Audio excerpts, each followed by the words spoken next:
मायके की रात वर्सेस ससुराल की रात। हे भगवान, क्यों मेरे साथ ये सब हो रहा है। इतनी ठंड में सब अपने अपने कमरों में रजाई में सो रहे हैं और मुझे यहाँ ठंडे पानी में बर्तन साफ करने पड़ रहे हैं। आखिर मेरे साथ ही इतना अन्याय क्यों। मुझे माफ कर दे मेरी बच्ची, मैं चाह कर भी तेरे लिए कुछ नहीं कर सकती। मेरी वजह से तुझे ये सब झेलना पड़ रहा है। नहीं माँ, तुम अपने आप को दोष क्यों देती हो, ये तो हमारे भाग्य का दोष है। जनवरी में कड़ाके की ठंड में आधी रात को बर्तन साफ करते हुए महिमा खुद के भाग्य को कोस रही थी और उसकी सगी माँ सीता उसे हिम्मत देने की कोशिश कर रही थी। तभी उसकी सौतेली माँ मोनिका रसोई में आती है और अगर दोनों माँ बेटी का रोना धोना हो गया हो तो काम कर लिया जाए थोड़ा सा। क्यों रे, अब इतनी ठंड भी नहीं है कि तुझसे बर्तन भी नहीं धोए जा रहे। और महारानी तू चल चुपचाप मेरे पैर में तेल लगा, मनूस कहीं की। तुम मेरी माँ को परेशान मत करो, उनकी तबीयत खराब है। बर्तन साफ करके मैं तुम्हारे पैरों में तेल लगा दूंगी। क्यों, कहीं की महारानी है क्या? एक बेटा तो पैदा नहीं कर पाई, मेरे पैरों में तो तेल लगाएगी यही। इसे नौकरानी बनाकर जो रखना है मुझे। और तू जुबान से ज्यादा हाथ चला, अभी तुझे पूरी रसोई भी साफ करनी है। और तू चल मेरे साथ। मोनिका जी गुस्से में सीता के बाल पकड़कर उसे अपने साथ ले जाती हैं। दरअसल मोनिका जी महिमा की सौतेली माँ थी। महिमा की सगी माँ सीता जी के बेटा पैदा न कर पाने की वजह से उसके पिता ने दूसरी शादी कर ली थी और उसकी सौतेली माँ मोनिका, उसके सगे पिता हरीश जी और तीनों सौतेले भाई अब सीता और महिमा पर बहुत अत्याचार करते थे। इसी तरह रातें गुजर रही थी और एक रात बहुत ठंड है, काम करके मेरे तो हाथ ही सूज गए। चलो जल्दी से सो जाती हूँ। महिमा जैसी अपने बिस्तर पर लेटती है। कितना ठंडा है ये, अब ये बिस्तर किसने गीला कर दिया, अब मैं सोऊंगी कहाँ पर। महिमा के मायके में हर रात ऐसी ही डरावनी होती थी। आज फिर तेरे बिस्तर पर पानी गिरा दिया ना इन लोगों ने। हाँ माँ, पता नहीं कौन से जन्म के दुश्मनी निकाल रहे हैं हमसे। हमारे ही घर में रहते हैं, हमारा ही खाते हैं और हमारे साथ ही इतना अत्याचार करते हैं। मेरा बिस्तर पर गीला है। आज तो एक काम कर बेटा, यही कमरे में एक कोने में बैठकर सो जाते हैं। कैसे सोएंगे माँ, इस कमरे की खिड़की भी तो इन्होंने पहले से ही निकाल दी है। खिड़की से तो इतनी ठंडी ठंडी हवा अंदर आ रही है, लगता है आज की रात तो और डरावनी होने वाली है। एक तो पहले ये लोग उत्तराखंड में रहते थे जहां पूरे साल ही सर्दियां पड़ती हैं, वहीं दूसरी तरफ सर्दियों के दिनों में हालात बद से बदतर हो जाते थे और लगभग हर रात महिमा के लिए ऐसी ही होती थी। एक दिन, मोनिका सुनो, मैं सोच रहा हूँ कि आज रात की पार्टी कर लेते हैं, कुछ फ्रेंड्स को बुलाते हैं और खूब मस्ती मजाक करेंगे। हाँ पापा, मेरे फ्रेंड्स भी पार्टी करने के लिए कब से बोल रहे हैं। वो लोग कहते हैं कि तेरा घर बहुत बड़ा और शानदार है और तेरे घर का खाना बहुत ही स्वाद होता है। हाँ, और मैं भी अपने फ्रेंड्स को बुलाऊंगा। बहुत दिनों से ठंड की वजह से मैं घर से बाहर नहीं जा पाया हूँ, आज अपने घर पर ही बुला लेता हूँ सबको। जब तुम अपने दोस्तों को बुलाओगे तो मैं भी अपने दोस्तों को बुलाऊंगा। माँ, आप पार्टी की तैयारी करवा देना, हम सभी को 9 बजे का इन्विटेशन दे देंगे। हाँ हाँ बेटा, क्यों नहीं, मैं भी अपनी सहेलियों को बुला लूंगी, इसी बहाने सबसे मिलना हो जाएगा। ठंड की वजह से तो हम कहीं जा भी नहीं पाते हैं इस समय। लेकिन खाने पीने का इंतजाम और साफ सफाई का इंतजाम तुम देख लोगी ना। हाँ हाँ, ये दोनों नौकरानियां कब काम आएगी। सुन लिया ना तुम दोनों ने, आज रात को घर में 100 लोगों की पार्टी है और सबका खाना पीना साफ सफाई तुम्हें ही करना है। इतनी ठंड में 100 लोगों की पार्टी, इतना सारा खाना पीना होगा और तो और खाने पीने के बाद ढेर सारे बर्तनों को बाहर मुझे ही साफ करना होगा, वो भी इतनी रात में। बेटा तू परेशान मत हो, मैं तेरी मदद करवा दूंगी। अच्छा, ऐसे कैसे मदद करा देगी तू? अपनी इस लाडली की मदद करेगी, मेरे काम कौन करेगा? चल मेरे बालों में तेल लगा और मेरी साड़ी और मेरे बच्चों के कपड़े प्रेस कर, मनूस कहीं की। मोनिका सीता जी को अपने साथ अपने काम करने के लिए ले जाती है और ठंड में बेचारी महिमा 100 लोगों का खाना पीना बनाती है और मेहमानों की पार्टी के बाद पूरी रात कपकपाते हुए आते हुए सारे बर्तन धोती है, जिसमें उसके हाथ सूज जाते हैं। हे भगवान, कितनी बुरी किस्मत है मेरी। आखिर क्यों मेरी हर रात इतनी दर्द भरी और परेशान वाली हो रही है। आखिर कब मुझे इस जिंदगी से छुटकारा मिलेगा। महिमा अपनी किस्मत पर रो ही रही होती है कि तभी उसकी सौतेली माँ मोनिका की आवाज आती है। अरे ओ महारानी, बर्तन हो गए तो बाथरूम में हमारे कपड़े पड़े हैं धोने के लिए, उन्हें भी धोकर डाल दियो। सुबह सुबह बहुत सारा काम होता है करने के लिए। मम्मी, मेरे हाथ सूज गए हैं, दोनों ये कपड़े धोने का काम मैं सुबह कर लूंगी। आप देखो अब तो आधी रात भी हो गई है। क्यों रे, सुबह तक तेरे हाथ ठीक हो जाएंगे क्या? चुपचाप से अभी कपड़े धोकर डाल, और हाँ, छत पर भी सुखा कर आने हैं तुझे कपड़े। चल बहानेबाजी छोड़ और काम में लग जा। मोनिका जी की बात सुनकर महिमा रोते हुए कपड़े धोने बैठ जाती है और सारे कपड़े धोने के बाद मम्मी, छत पर बहुत तेज ठंडी हवा चल रही होगी। मैंने सारे कपड़े धो तो दिए हैं, लेकिन क्या मैं इन्हें सुबह सुखा दूं? क्यों, सुबह ठंड नहीं होगी क्या? चल चुपचाप से सारे कपड़े आप भी छत पर सुखा कर आ। मोनिका जी महिमा के बाल पकड़कर उसे धक्का दे देती है। इसके बाद रोती हुई महिमा छत पर कपड़े सुखाने के लिए जाती है और छत पर कपड़े सुखाती हुई कितनी तेज ठंडी हवा चल रही है छत पर। आज तो मुझे बुखार आ गया है। जल्दी जल्दी से कपड़े सुखाकर नीचे जाकर सो जाऊंगी, वरना और तबीयत खराब हो जाएगी। महिमा जल्दी जल्दी कपड़े सुखा रही होती है, तभी उसके सौतेले भाई रोहित, मुकुल और ऋतिक जाकर छत का दरवाजा बंद कर जाते हैं। बहुत तेज ठंड लग रही थी ना तुझे? चल अब अच्छे से सर्दी के मजे ले, ठंडा ठंडा कूल कूल। हाँ भैया, आपने बहुत अच्छा सबक सिखाया है। इसको अब मजा आएगा जब पूरी रात ठंड में छत पर रहेगी। रोहित मुकुल जब महिमा को छत पर बंद कर रहे होते हैं तभी सीता देख लेती है। ये क्या कर रहे हो तुम लोग? इतनी ठंड में तुम लोगों ने मेरी बेटी को छत पर क्यों बंद कर दिया है? चलो फटाफट से दरवाजा खोलो छत का। अच्छा, अब तो हम पर चिल्लाओगी। रुको, अभी माँ को बुलाता हूँ। माँ ही तुम्हें सबक सिखाएगी अब। माँ देखो माँ, ये औरत हमें डांट रही है और इसने हमें मारने की भी कोशिश की। अपने बेटों की आवाज सुनकर मोनिका अपने कमरे से बाहर आती है और सीता के बाल पकड़कर कहती है, क्यों रे मनूस, तेरी इतनी हिम्मत? खुद तो तू बेटा पैदा न कर पाई और मेरे बेटों पर चिल्ला रही है। तुझे तो अब मैं सबक सिखाऊंगी। गुस्से में मोनिका सीता जी को सीढ़ियों से नीचे धक्का दे देती है, जिसकी वजह से उसके माथे से खून आने लगता है और वो वहीं बेहोश हो जाती है। वहीं छत पर ठिठुरते हुए महिमा को बहुत तेज बुखार चढ़ जाता है और अगली सुबह जब सीता जी को होश आता है तो वो छत का दरवाजा खोलते हैं। अरे मेरी बच्ची, इतनी ठंड में पूरी रात छत पर बैठी रही। तेरा बदन तो गर्म तवे की तरह तप रहा है। चल तू फटाफट से नीचे चल। हाँ माँ, लेकिन आपके सर पर ये चोट कैसे लगी? इन लोगों ने फिर आपको परेशान किया ना? भगवान जाने हमारे ये दिन कब बदलेंगे। मुझे अपनी चिंता नहीं है मेरी बच्ची। इस महीने तो 25 साल की हो जाएगी तू। बस तेरे दिन बदलने वाले हैं। कैसे माँ, मेरे दिन कैसे बदलेंगे? मुझे तो लगता है कि इन नरक भरी रातों से मुझे मुक्ति कभी नहीं मिलेगी। सीता जी महिमा को ये सब बात बता ही रही होती हैं कि तभी 2 दिन बाद यह मनोज 25 साल की हो जाएगी। हमें इसके लिए कोई रिश्ता देखना होगा। अभी ये सारी जायदाद हमारे नाम में हो पाएगी, वरना तो हम इसी तरह भिखारी बने रहेंगे। पता नहीं तुम्हारे पिताजी को ऐसा क्या दिखाई दिया, उसे मनुष्य में जो सारी जायदाद उसके नाम कर गए और इतनी सारी शर्त लग गई। तुम चिंता मत करो, इसकी शादी होते ही मैं इसे जबरदस्ती सारी जायदाद अपने नाम करवा लूंगा।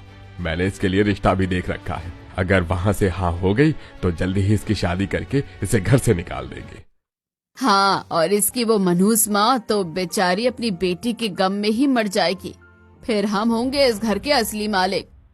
दरवाजे के बाहर खड़े होकर सीता जी अपने पति और सौतन की बातें सुन रही होती है और मन ही मन में सोचती है, तुम लोग जितना खुश होना चाहते हो लो, जब तुम्हें पूरी सच्चाई पता चलेगी तो तुम्हारे पैरों तले जमीन सरक जाएगी।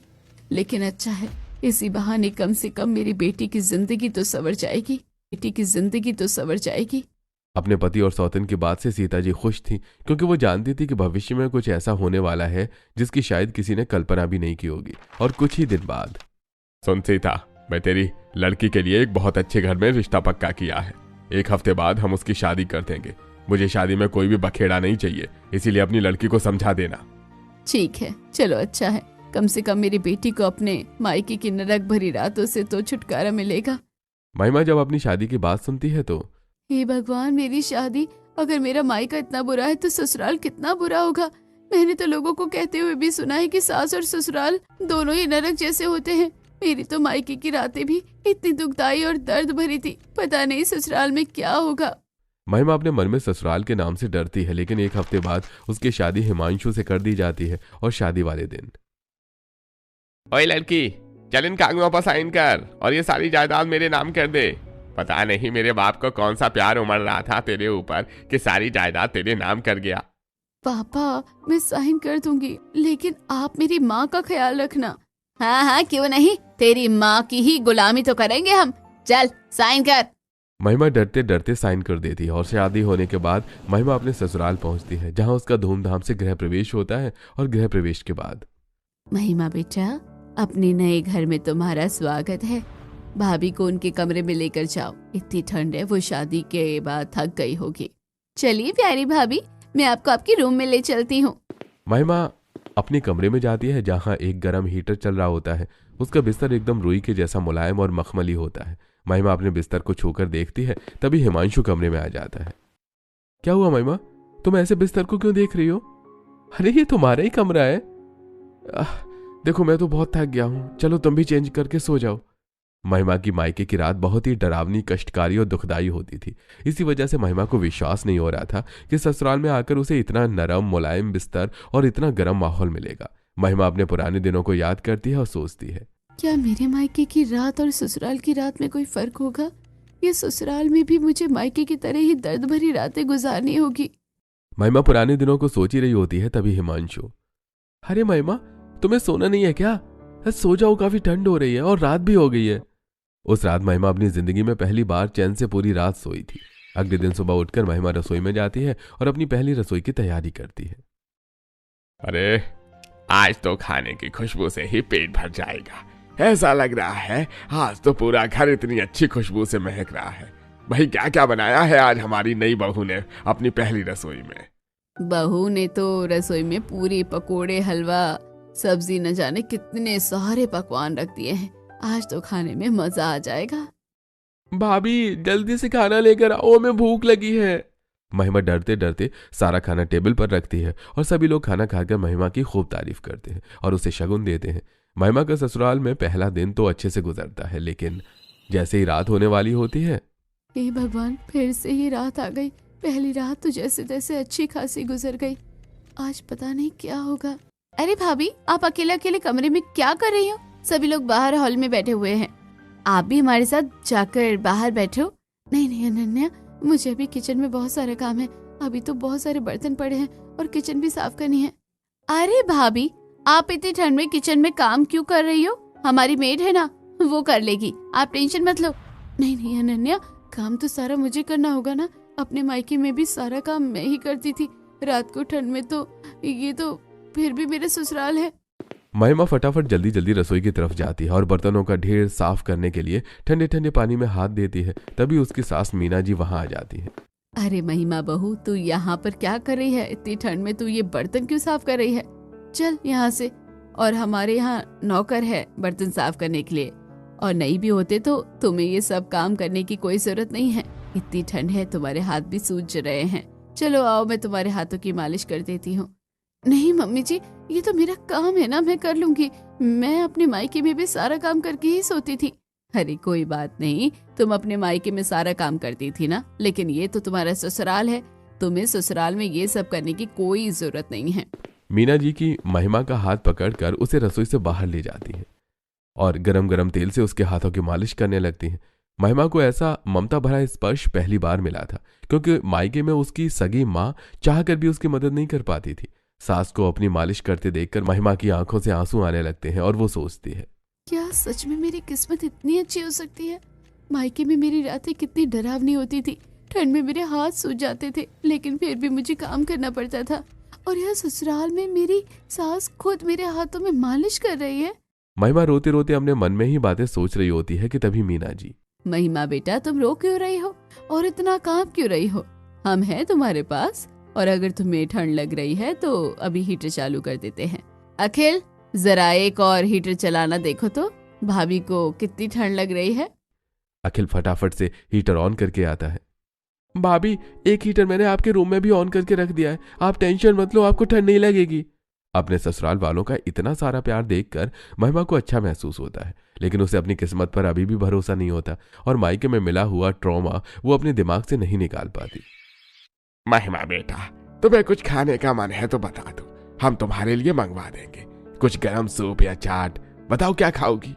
नहीं पापा जी, मुझे कुछ नहीं खाना, मैं बस सोना चाहती हूँ। चलो फिर, वैसे भी बहुत रात हो गई है, चलो सोने चलते हैं।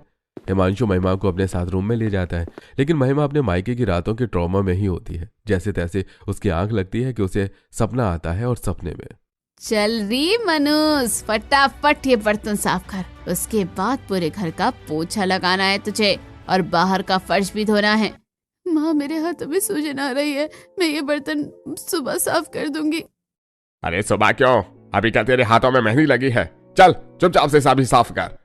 सपना देखते देखते महिमा बहुत जोर जोर से रोने लग जाती है और उसे रोता देखकर, अरे क्या हुआ महिमा, तुम इतना घबरा क्यों रही हो और रो क्यों रही हो? ठंड ठंड, मुझे ठंड लग रही है बहुत जोर से, मैं बर्तन नहीं साफ करूंगी ठंड में।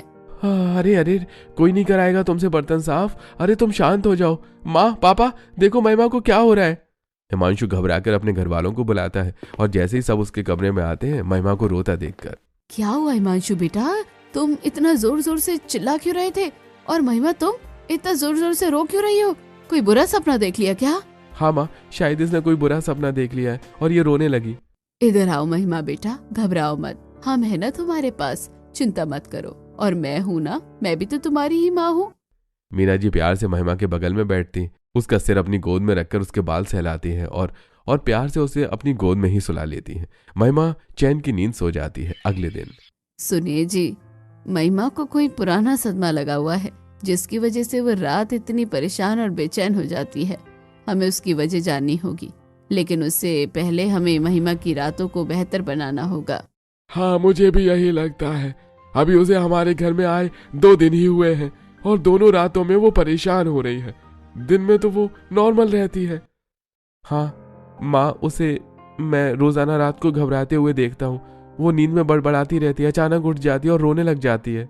मुझे लगता है हमें महिमा को डॉक्टर को दिखाना चाहिए। अगर ऐसा ही रहा तो महिमा तो बेचारी हमेशा इसी उलझन में रहेगी और ऐसी ही रातों में बेचैन और परेशान रहेगी। मेरे एक दोस्त हैं डॉक्टर विकास, हम उनके पास जा सकते हैं। वो दिमाग के डॉक्टर हैं।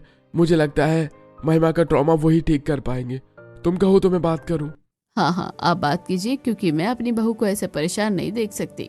डॉक्टर विकास, हम उनके पास जा सकते हैं। वो दिमाग के डॉक्टर हैं। मुझे लगता है महिमा का ट्रॉमा वही ठीक कर पाएंगे। तुम कहो तो मैं बात करूं?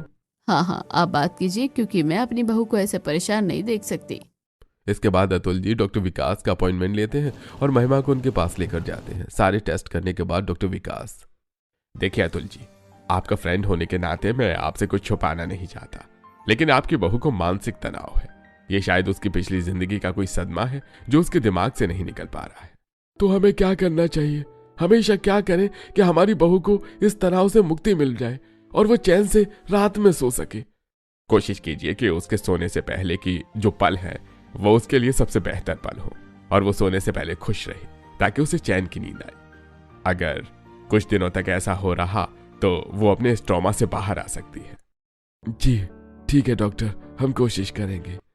डॉक्टर से सलाह लेने के बाद विकास जी अपने घर आते हैं और अपने घर में सभी को ये बात बताते हैं। ये बात सुनने के बाद तो हमें बहू की ससुराल में रातों को स्पेशल बनाना होगा। उसकी मायके की रातों की जगह ससुराल की रातों की यादें उसके दिमाग में रहनी चाहिए, जिससे वो खुश रह सके। मेरे पास एक आइडिया है, क्यों ना हम भाभी की हर रात स्पेशल बनाएं और रात को उन्हें खुश रखें। क्यों ना आज हम बॉनफायर जलाएं, रात को सारे लोग मौज मस्ती करेंगे, डांस करेंगे, खाएंगे पिएंगे, इससे भाभी को अच्छा लगेगा और वो खुश भी हो जाएंगे। परफेक्ट आइडिया, चलो आज बॉनफायर करते हैं। महिमा का दिन तो आसानी से भी जाता है, लेकिन जैसे ही रात होती है हिमांशु से कहता है, महिमा आज हम लोगों ने बॉनफायर प्लान किया है, तो आज जल्दी मत सोना, हम लोग छत पर बॉनफायर जलाएंगे और मस्ती करेंगे और फैमिली टाइम स्पेंड करेंगे। लेकिन रात को तो बहुत ठंड होती है और वो भी छत पर, हम सभी को ठंड लगेगी हिमांशु। अरे तुम चिंता मत करो, मैंने सारा इंतजाम कर लिया है। रात में हिमांशु अपने परिवार के साथ छत पर बॉनफायर जलाकर मौज मस्ती करते हैं। इससे महिमा को काफी अच्छा लगता है और वो खुश हो जाती है। उस रात महिमा को कोई भी बड़ा सपना नहीं आता और वो चैन से सोती है। इसके बाद हर दिन हिमांशु का परिवार कुछ न कुछ प्लान करते हैं और कभी वो रात में क्लब जाते हैं, कभी मूवी का प्लान करते हैं और एक रात। Thank you so much Himanshu, आज तुम्हारे और सारे परिवार की वजह से मैं इतने साल पुराने ट्रॉमा से बाहर आ पाई हूँ। अच्छा चलो फिर सभी लोग गर्मा गर्म हॉट चॉकलेट पीने चलते हैं। पास ही में एक कैफे है जहाँ का हॉट चॉकलेट बहुत फेमस है और हम वो ही पियेंगे और घूम फिर कर वापस आ जाएंगे। हाँ मुझे भी हॉट चॉकलेट बहुत पसंद है, चलो चलते हैं। सभी लोग हॉट चॉकलेट पीने जाते हैं, जहाँ अचानक महिमा को चक्कर आ जाते हैं। अरे महिमा बहू, क्या हुआ? तुम्हें चक्कर क्यों आ रहे हैं? कुछ नहीं मम्मी जी, वो बस मुझे थोड़ा सा बुखार था तो शायद उसी वजह से। अरे तो तुमने मुझे बताया क्यों नहीं? अगर बताया होता तो हम घर पर ही मंगा लेते। रात में बाहर क्यों आते? अरे कोई बात नहीं, मैं ठीक हूँ, चलिए घर चलते हैं। नहीं, अभी हम पहले डॉक्टर के जाएंगे और तुम्हें दवा दिलवाएंगे।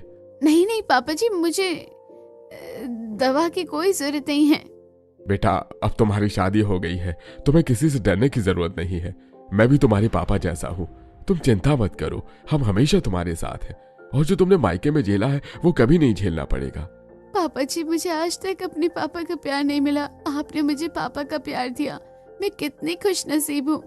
अब सब बातें ही करते रहोगे या घर भी चलोगे? ठंड बढ़ गई है और महिमा को बुखार है, चलो सब घर चलते हैं। मीना जी की बात सुनकर सभी घर आते हैं और महिमा आज फिर से सुकून भरी नींद सोती है। लेकिन दूसरी तरफ महिमा के मायके में सभी की नींद उड़ी हुई थी। अरे ये क्या हो रहा है? आप वकील साहब, मैंने तो पूरे कागज पढ़े थे, इसमें साफ लिखा था कि महिमा के 25 साल होने के बाद वो अपनी मर्जी से अपनी प्रॉपर्टी किसी के भी नाम कर सकती है। हाँ, ठीक कहा आपने, वो किसी के भी नाम कर सकती है, लेकिन आपके पिताजी की वसीयत के हिसाब से केवल अपने परिवार के नाम। और अगर आप दूसरी शादी कर लेते हैं तो आप उसके परिवार से बेदखल हो जाएंगे, इसलिए यह प्रॉपर्टी आपको नहीं मिल सकती। लेकिन कोई तो रास्ता होगा, कैसे भी करके ये प्रॉपर्टी मुझे चाहिए। देखिए, एक रास्ता है। अगर आपकी बेटी प्रॉपर्टी के इन पेपर्स पर साइन कर दे और ये अप्रूव करे कि वो बिना जोर जबरदस्ती के चाहती है कि प्रॉपर्टी उसके पिता को मिले और उसके पिता के उसके और उसकी माँ से अच्छे संबंध है, तो प्रॉपर्टी आपको मिल सकती है। ठीक है, मैं इन कागजों पर उसके साइन कर लाऊंगा, कैसे भी करके मुझे ये प्रॉपर्टी चाहिए ही चाहिए। वकील से बात करके हरीश जी घर आते हैं और मोहिनी जी को सारी बात बताते हैं। आपको लगता है कि आपकी वो मनहूस बेटी इन कागजों पर साइन करेगी? अब तो वो ससुराल में भी बहक ही गई होगी। अरे ऐसे कैसे नहीं करेगी, उसकी माँ है ना हमारे पास, ये कराएगी।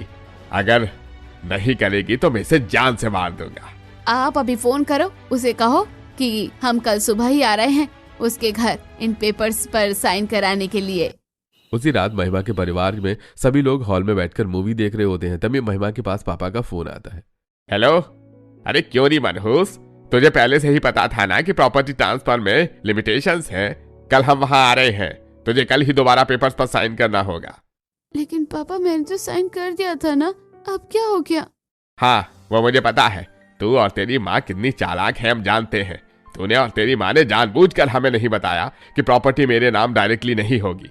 अरे अब तुझे दोबारा साइन करने होंगे, मुझे कोई नाटक नहीं चाहिए। हरीश जी महिमा से बात करके गुस्से में फोन रख देते हैं और महिमा फोन करते ही रोने लग जाती है, उसे रोता देखकर। क्या हुआ बेटा, रो क्यों रही हो? तुम्हारे पापा का ही तो फोन था ना। हाँ मम्मी, वो कल आ रहे हैं।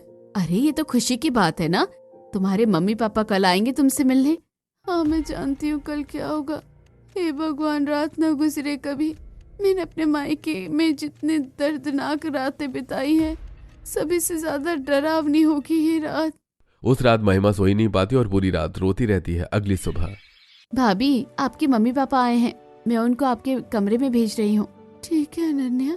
हरीश जी और मोहिनी जी दोनों महिमा के कमरे में आते हैं और उन्हें देखते ही महिमा कपकपाने लगती है, जिसे देखकर। देखा हरीश जी, आज भी इसके रग रग में मेरा ही खौफ है। अरे तुम खुश बाद में हो ना, पहले हम जिस काम के लिए आए हैं वो कर लेते हैं। चलिए लड़की, ये कागज साइन कर। नहीं नहीं, मैं नहीं करूँगी साइन। आप लोग मेरी प्रॉपर्टी भी ले लोगे और मेरी माँ को भी मार दोगे, मैं आप लोगों को अच्छे से जानती हूँ। ऐसे कैसे नहीं करेगी साइन, मैं भी देखती हूँ। इसके बाद हरीश जी महिमा के गाल पर थप्पड़ मार देते हैं और मोहिनी जी उसके बाल पकड़कर उसे जबरदस्ती बैठा देती है और उसे साइन कराने की कोशिश करती है। तभी उसका परिवार वहां आ जाता है। अरे आप लोगों की हिम्मत कैसे हुई मेरी बहू के साथ जोर जबरदस्ती करने की? आप लोगों को क्या लगा आप हमारे घर में आकर हमारी बहू को परेशान करेंगे, हमें पता नहीं चलेगा? हमें महिमा ने पहले ही सब बता दिया था कि कैसे आपने मायके की रात उसकी कष्टकारी दर्दनाक बना रखी थी। जैसे तैसे हमने उसके ससुराल की रात बेहतर बनाई है और आप फिर? छी, शर्म आती है मुझे आपको अपना रिश्तेदार कहने में। आइए इंस्पेक्टर साहब, आपने अपनी आंखों से देखा ना ये सब, ले जाइए इन्हें और सजा दिलवाइए, गवाही हम देंगे। अरे तुम ऐसा नहीं कर सकते, मैं इसका बाप हूँ। हाँ, वो बाप जिसने कभी मुझे बेटी नहीं समझा, मेरे और मेरी माँ के साथ गलत किया, पूरी जिंदगी ले जाइए इंस्पेक्टर, इनको जेल में बंद कर दीजिएगा।